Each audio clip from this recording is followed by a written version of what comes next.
Hi there. I went to color my hair today.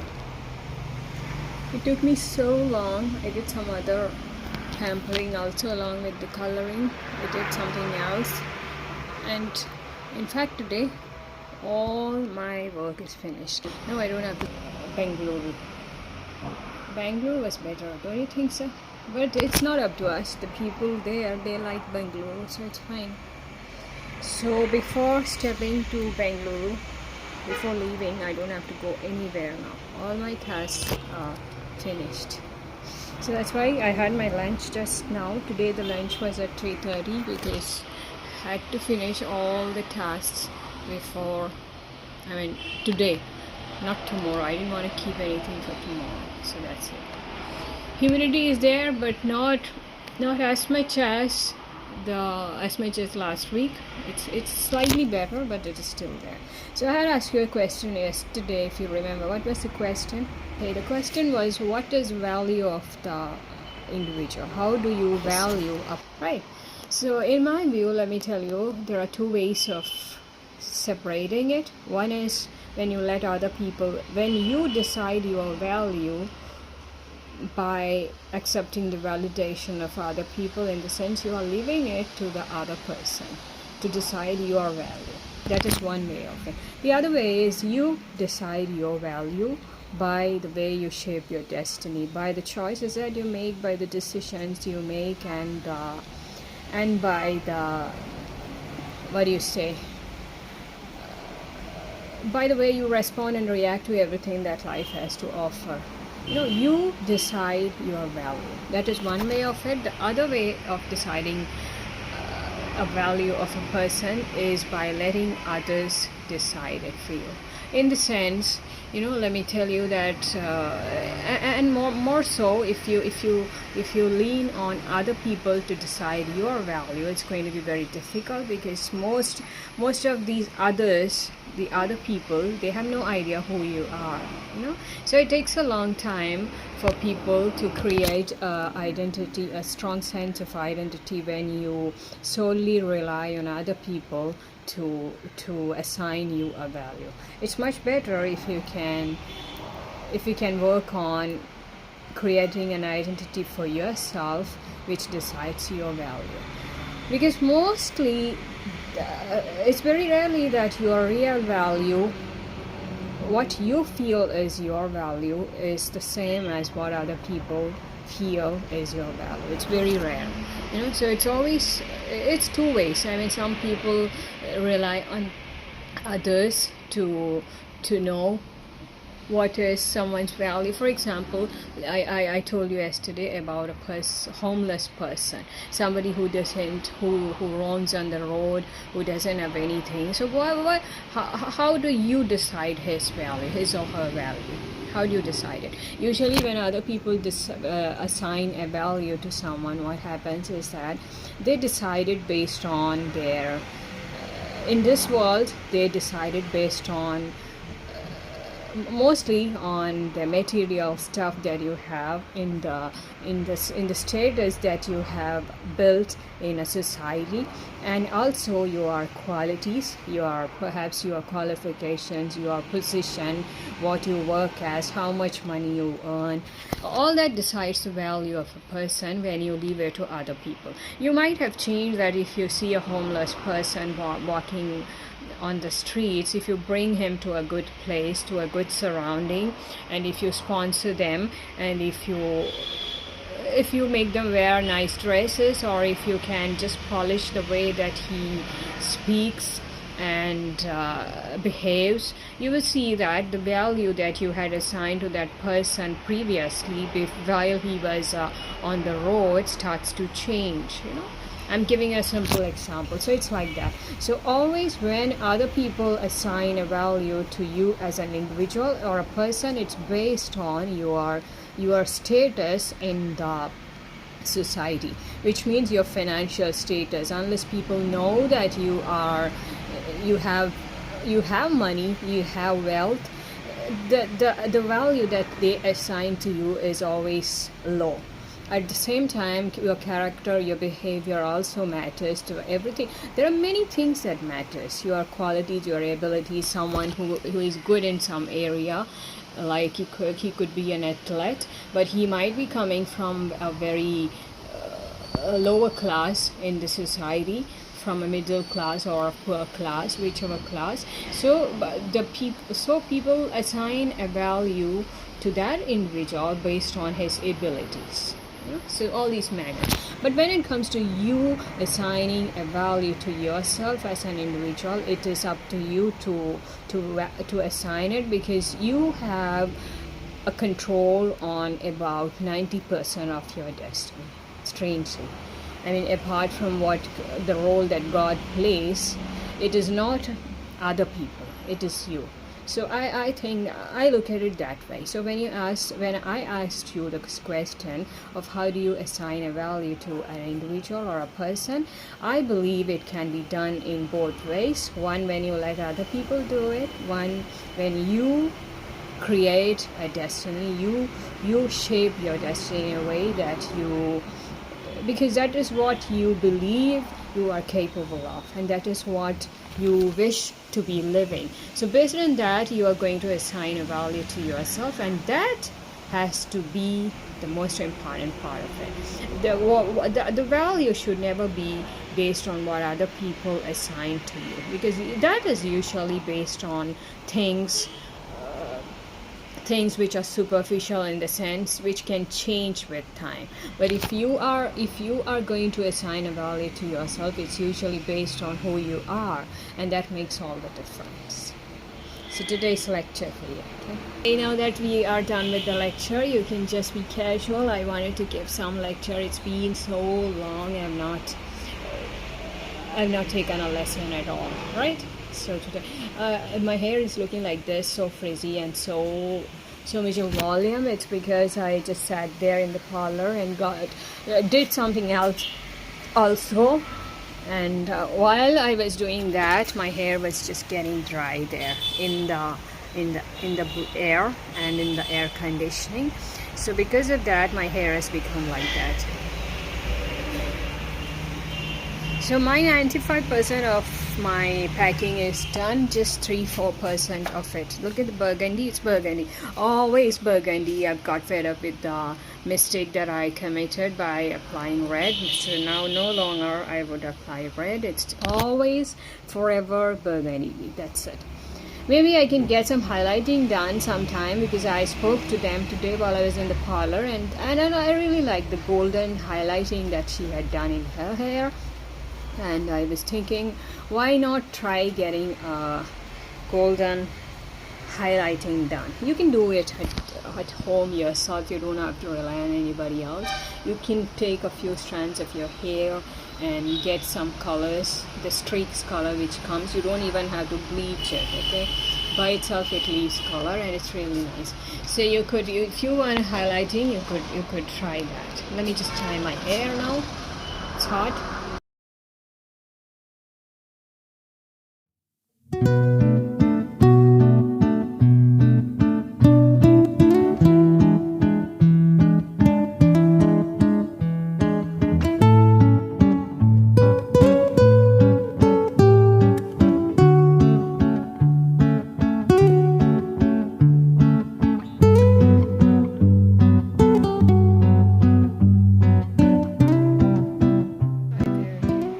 Thinking my shopping is over, but I have one more thing to buy. It just came up.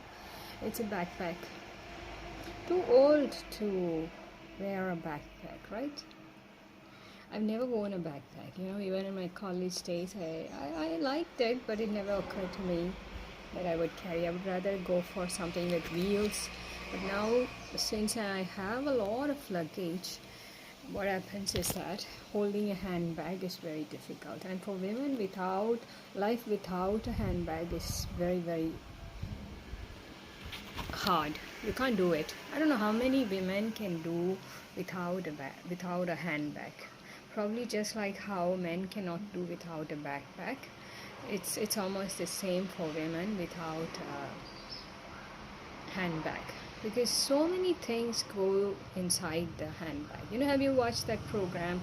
I mean, there are so many women who from Bollywood and other celebrities who speak about what is in my bag, because it's very strange that women have a lot of things in their bag. In my vanity bag you would find things, most of it is cosmetics and face wash and a powder probably, and cream and comb, and most of the bills go inside that. And I would always keep my other documents also inside that, which is very required all the time. Most of the things, a pen, umbrella, water, everything goes inside that bag. So without a handbag, life is so difficult for me. So I just couldn't think of getting rid of that even when I'm going on the train, even though I have 3 other baggages to manage. So I was thinking, so somebody yesterday, my sister-in-law said, why don't you buy a backpack? So suddenly I thought, no, I'm too old for a backpack now. No, I don't want to. But see, it's not about whether you are old or young for certain things. The first important thing is necessity is the mother of invention. When it is necessary for you to manage things and you're not able to, then you have to forget about all the other things, like whether you are too old, whether it suits you, it looks nice on you. Like when you are a mother,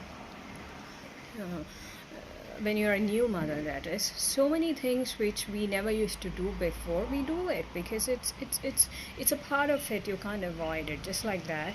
So then I checked on the backpacks and I found the rucksack kind of bags which I like. So I'm going to the town now to check on that, and most probably I'll get some. And if I get it soon and I return soon before the daylight fades, then I'm going to show it to you. Okay, what I got here. If this is the first time experience, I don't know how it's going to look. I have no idea.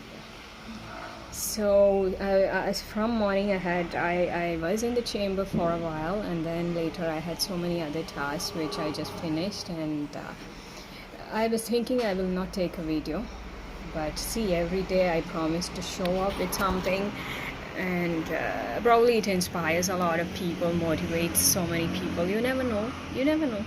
So that's the reason I show up, and I thought, let me just take a short video on what is happening, because otherwise I was so busy with all the other things, whatever I was doing. This packing is like never-ending affair, especially for us, anybody who has stayed for a while in a PG.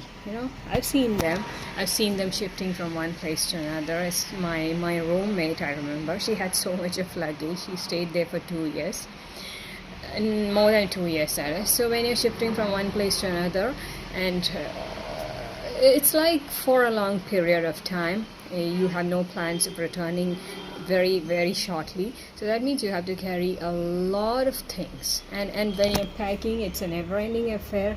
You get a feeling there's nothing that you can just let go. You need this, you need this, you need this, you need this, you need everything.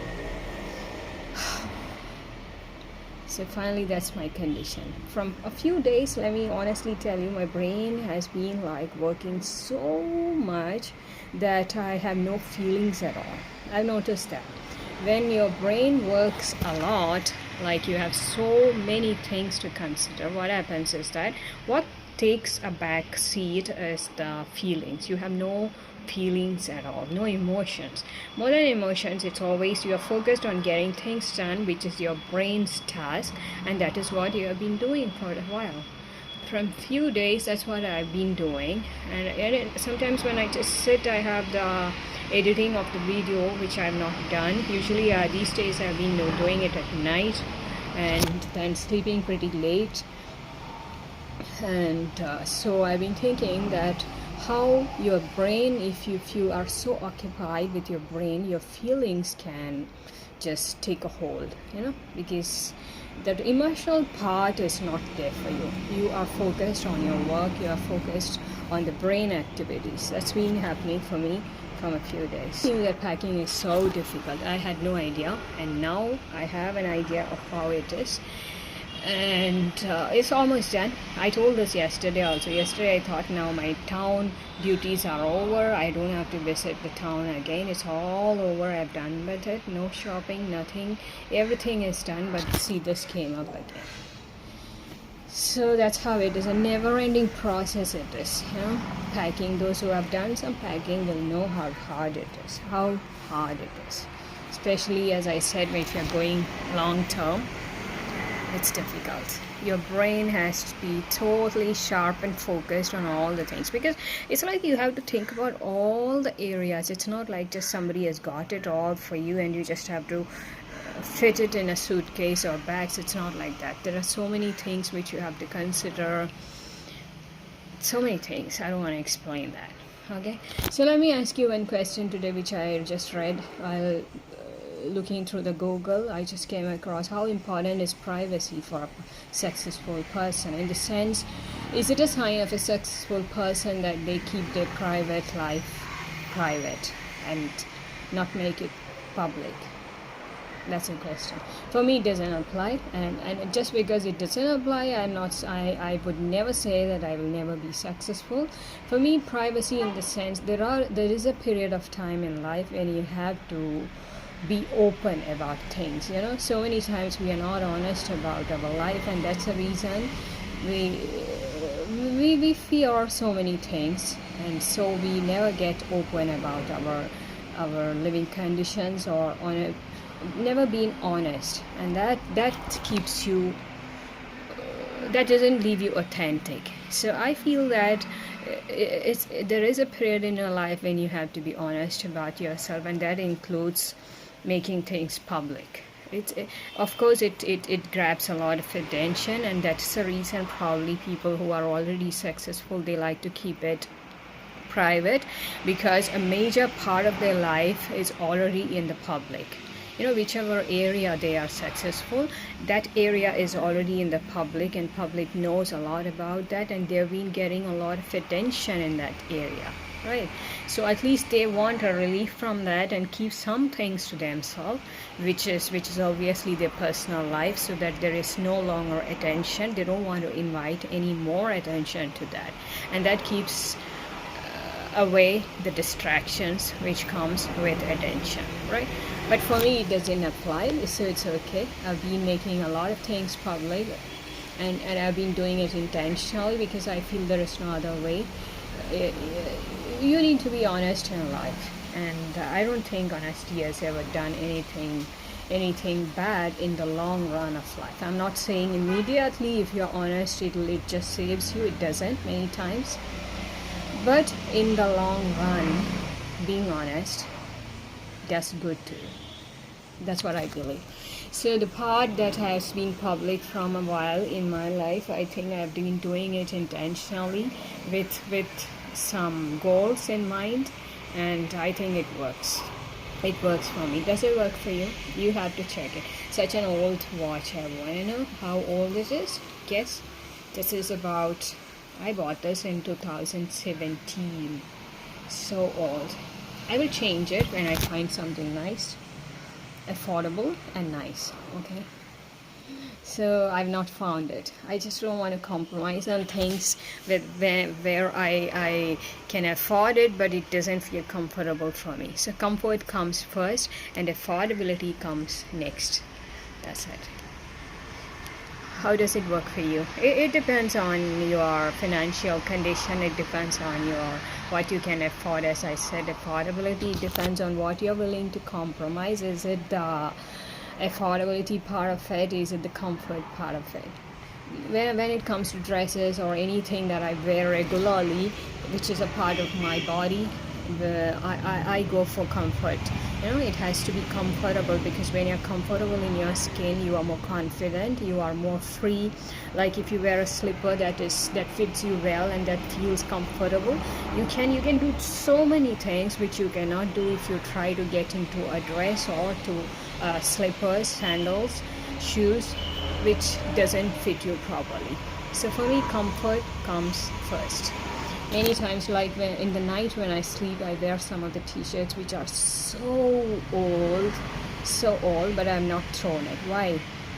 Because one thing is, I've not found something that fits me so well like those t-shirts. Whenever I go to that shop and ask for those t-shirts, he tells it's not there. He will show me the next size, the smaller size, and smaller size is too tight for me. So I want the same kind of t-shirts which I wear at night. It is so comfortable for me.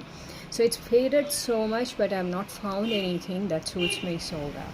So that's why I said both these matters for me now. I'm not saying it'll matter for me all the time.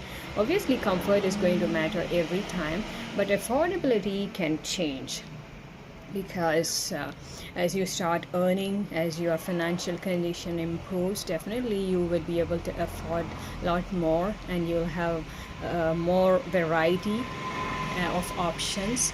So as of now, for me, it works comfort and affordability. Both of these matters. If it is comfortable, I go for it, and if it is affordable, then I can think of alternatives. But the first thing is comfort. So that's why I'm not changed this watch which I bought in 2017. It's time that I change it. I know that, you don't have to tell me. Okay, so I'll just go out, get ouch, my back is aching. I'll just get a travel bag, and I'll show you when I come back. I'll show you what all I have to take. Okay, or probably I'll just show you now.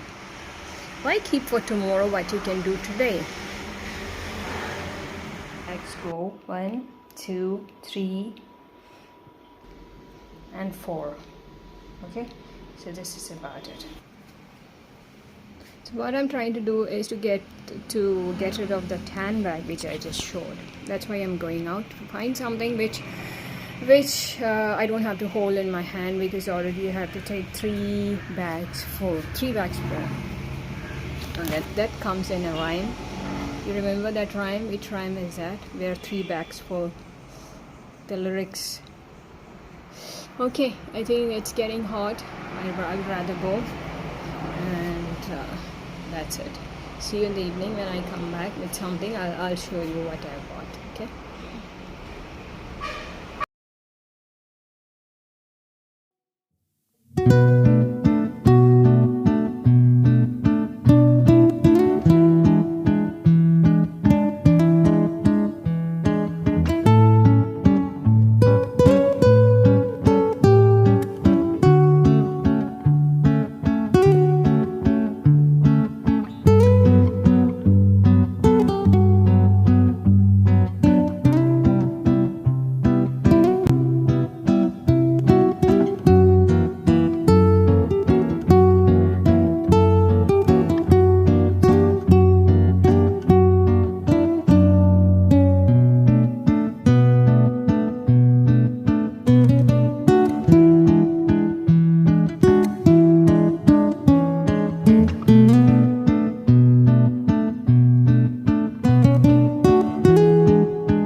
Tamed my hair for a while, just roughly, and you can see how it is. It's comfortable. It's much better than your, carrying your handbag, because you don't have to bother about it, right? Nice. I'll remove this and show you about this. Then you will. It's got a buckle here, so it just stays there on your body.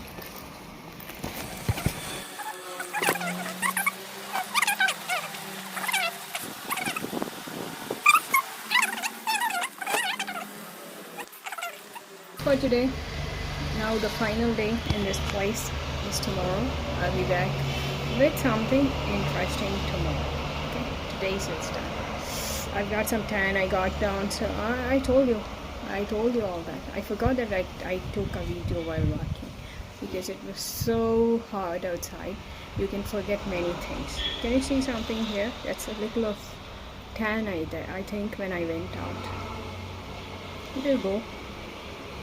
Today I will apply something like curds and turmeric probably. That will heal it. So that's the backpack story. So in the morning before getting down from the train, probably I'll have to tie my hair like this because so the backpack, my hair doesn't trouble the backpack. Oh my god, look at the tan. Let me go down, get some curds and do some detanning for the skin. Okay, I was holding an umbrella. I don't know how it, even then it just got so tanned. I have no idea. It's a beautiful Friday and I'm so super excited about everything. Are you excited about something? Do let me know in the comment box down, and let's encourage and motivate each other through the videos. Keep it coming.